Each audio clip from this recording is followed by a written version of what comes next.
அன்பான தேவ ஜனமே, விக்டரி காஸ்பல் சர்ச் விடுதலையின் சுவிசேஷ சபை வழியாய் உங்களுக்கு கிருபையும் சமாதானமும் உண்டாவதாக. இன்று தேவன் உங்களுக்கு தரும் ஆவிக்குரிய வார்த்தை என்ன அப்படின்னா, நீதிமொழிகள் 6:25.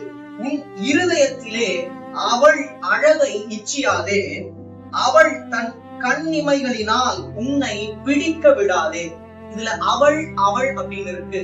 இது பிசாசு வாலிபர்களை வீழ்த்தும்படியாக செய்யக்கூடிய ஒரு மிகப்பெரிய ஆபத்தான ஒரு முக்கியமான ஒரு விஷயம்.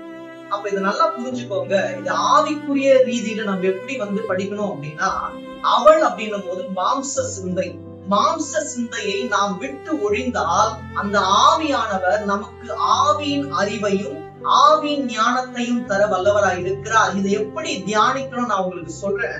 நம்முடைய இருதயத்தில் அவர் அழகை விரும்ப வேண்டும், ஒன்று. இரண்டாவது, அவருடைய கண்ணிமைக்குள்ளாக நாம் வாழ்ந்திருப்போமானால் அவர் நம்மை பிடித்து கொண்டு இறுதி வரை நம்மை வழிநடத்த வல்லவராய் இருக்கிறார்.